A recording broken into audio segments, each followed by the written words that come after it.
Ritter Sport Raisin. I've never heard of that. Yeah, you posh boys with your posh chocolate, sorry. What's brewing, coffee lovers? Welcome to the Caffeine Show. My name is Scott Bentley, and on this channel we believe that great coffee is for everyone. So come and join us for our journey through the Java. On this episode, we're going to be looking at the KohiPress. This is another of these popular French press style travel brewers. And we'll also be chatting with Tim Rogg from The Right Roast about his new coffee tasting set.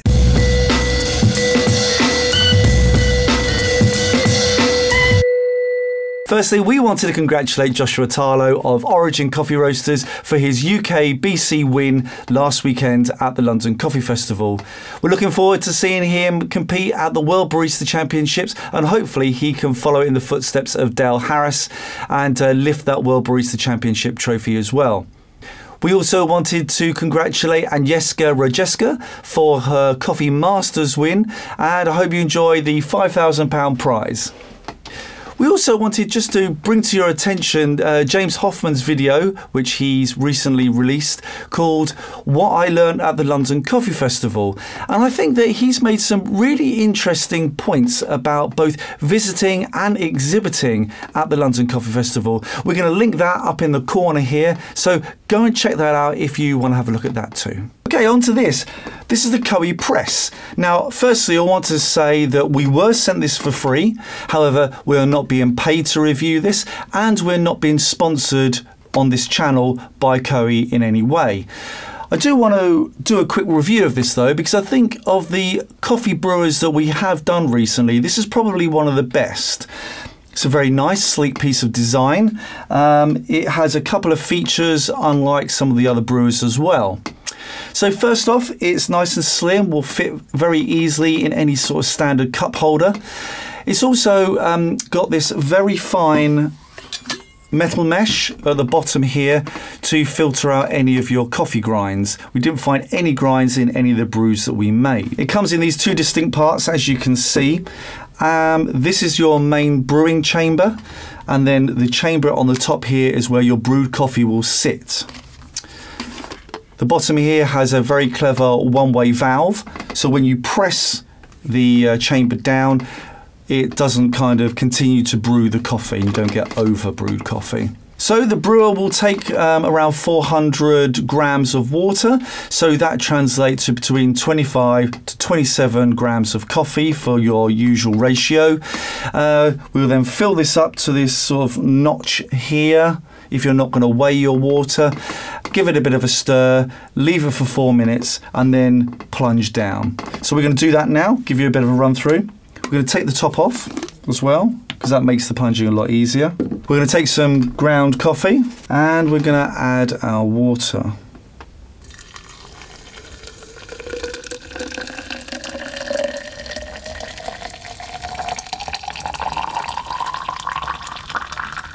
Okay, that's about right.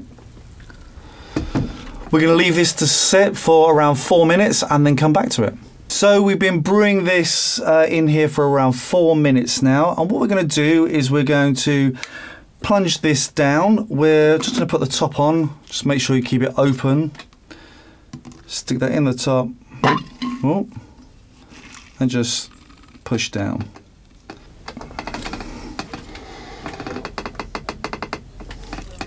And then here, just on the top, you need to give it a little quick twist, and that secures the inner chamber to the outer chamber. And there you go, you have your coffee. I'm going to just pour some out for you.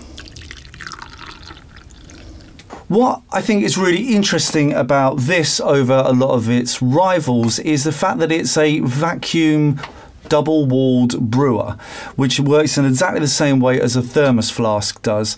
And I think what we were really impressed about was coming back again, and it must have been about 3 hours later, and the coffee was still really warm.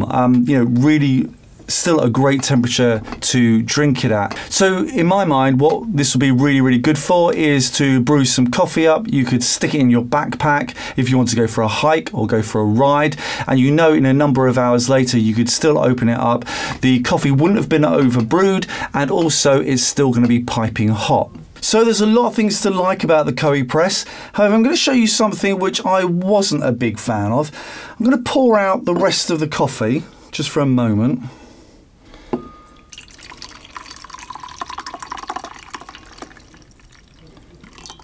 Okay, so that's all the coffee that's out of there. And now I'm going to pull the inner chamber out. Fine, again, all's looking good so far. But in the bottom, there is all your coffee and grinds. Now, that might not be a big deal, but there's a good 50 millilitres of coffee there, which is going to waste. So if you are brewing up 400 ml of coffee, or you think you're brewing 400 ml of coffee, you're actually only going to get 350 ml in your cup, or in your mouth as it were. And all of this sits at the bottom.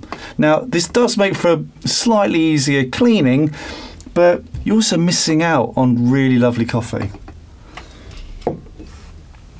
However, of all the brewers that we have reviewed over the last few weeks, I gotta say it's probably the one that I'm gonna grab on a Sunday morning when I'm watching my son playing football from the sidelines in the middle of winter. It keeps your coffee really lovely warm, it looks great, and it does a pretty damn good of filtration as well.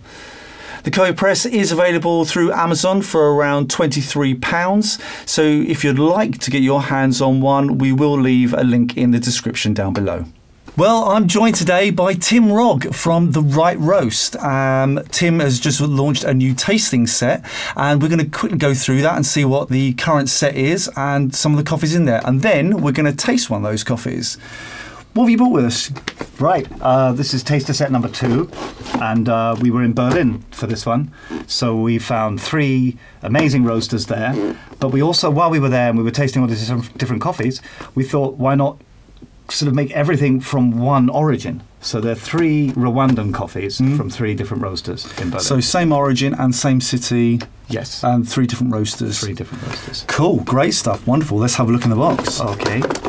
So this is a subscription set that I could go onto the website, I could buy one of these. Our motto is see, taste, get, because we're trying to sort of emphasize that the video experience is not only a big part of it, but it's sort of the main experience. So Right. you see the video of us in Berlin, gathering the coffees and meeting people there.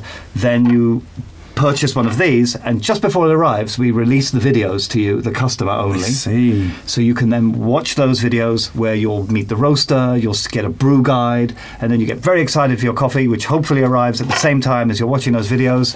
The coffees inside are all designed so you understand the color and the logo and everything will tie in with the videos and the website. Right. So the color scheme isn't just to be pretty, but to help you connect with the online experience as well. Tell us, so the three roasteries that we have here are The Barn.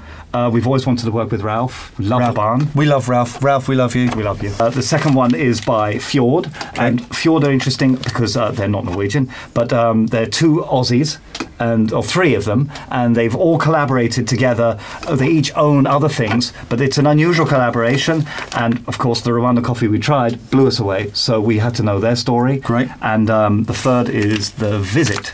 And The Visit is, they're really new on the scene. But the roaster is a guy named Jasper Springerling. He's really cool because he used to work for Bonanza. He was their roaster. Right. He helped Man vs. Machine as well. So which are all iconic German roasteries. hopefully through this taster set, you not only taste what's going on in Berlin right now, but you get the education of what Rwandan coffees typically exhibit and how individual each roaster can make a Rwandan coffee. I got to say, from my point of view, the videos that I've seen of The Right Roast, what I've really loved about them is the fact that you're almost taking on a tour of the city as well as roasteries and also tasting the coffees. So, yeah, that's wonderful. I think really what I'd love to do now is, could we dive into some coffee? Absolutely. Let's go. Well, what are we going to choose? We shall have the filter Hue Mountain by The Barn. Perfect. We're going to cut there. We're going to brew up some coffee. We'll come back and we'll do some tasting. Brewing up The Barn. Excellent. So if you were to purchase this, you would then get a video with Ralph, and he first talks about the Barnes philosophy, but it was just great to get insight into the way he has these direct relationships with the farmers, and Hewitt Mountain turned out to be a great example of that kind of building relationships and going back year after year and seeing how happy they are to see you again, and rather than just buying the best beans and then no direct sort of contact. Then there's a sort of brew guide with the head barista, and he really gives a detailed breakdown of how to get the best brew. So I think it's good for beginners and for sort of coffee geeks who really want to know right down to TDS and everything. You get all that info as well. You laughing doesn't help. Nervous enough as it is. I'm really rubbish. Scott's like, come on, brew. Are we there? I mean, where do you want me to stop? 250, 240? Yeah, go 250, I reckon. We put 15 in, didn't we? Yeah, go 250. I reckon. This is where I would stop. Okay, let's stop at this then. You sure? Yeah, 100%. You're right, having a 220 is better. It's nice, isn't it? You get more of the sort of the body as well without... It doesn't... I don't think it's less clean or less... It's not too thick or anything. No, really, not at all. The first time I was drinking a really complex Rwandan coffee, it really sort of just opened my mind up to how layered and complex coffees can be. And I wasn't at that stage trying to identify flavor notes. I was just being blown away and being surprised by how textured and detailed it is. Maybe it was too detailed for my brain to really fathom flavor notes. I mean, I don't know, but there was something about when you get a Rwandan coffee right, not with the sort of spuds or anything like that. It's really, it can be some of the most sophisticated coffees there are, I think. I'm getting a lot of sweetness from this, a lot of sweetness. But not like a Kenyan sort of high fruit sweetness, and not the sort of Ethiopian caramelly notes. It's just got its own kind of... Yeah, I know people talk about stone fruit all the time when we're talking about these kind of coffees, and I'm almost not really finding it... Yeah, I mean, I think there's raisin on the bag. Raisin's really good. It has that depth and concentrated flavour. Right. I think you definitely will get with a raisin. I'm the blood orange. I mean, sometimes you see a flavour note, and is it suggesting, and so I'm tasting that, or am I tasting that? I'm not sure. Yeah, not sure about the milk chocolate either. But I'm not getting the milk chocolate, but I think the blood orange is coming from. You know when you have that sort of San Pellegrino blood orange, which you get the bitterness in the back of the, it kind of makes your palate go a bit juicy, and you kind of, that's what I'm getting. It's not. I can get the blood orangeness from the sensation that it produces more than orange. I like that. Yeah, the sensation of it. Yeah, definitely. So yeah, this is getting really good. Yeah, the cooler it gets, is getting super good. Cool down. Well done, Ralph. Yes, damn good coffee. Wow. I'm getting almost tea-like something in there as well, that sort of bergamontiness. Yeah, I can get that. I definitely get a bit of that. That sweetness, though, is really lovely. That's really super good. So thanks very much for coming in, Tim. Thank you for bringing your coffee, the lovely coffees from Berlin.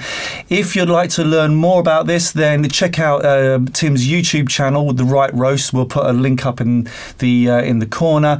Also, go to therightroast.com, where you'll be able to sign up for their mailing list, and hopefully, if you are in luck, there might be a few more boxes left over. Tim's going to be announcing his next one soon. Hasn't told us yet either, but that will be up on his website. Thanks very much. We'll speak to you soon. Thank you very much. Take care. And that's where we're going to end it. I hope you've enjoyed what we're trying to do here on the channel. Please hit that like button. It really helps us. Hit the subscribe button if you want to see more of these videos, and you can click a link on the screen down there if you want to see our latest video, and you can catch us on all the social media channels at Caffeine Mag. Thank you very much for watching.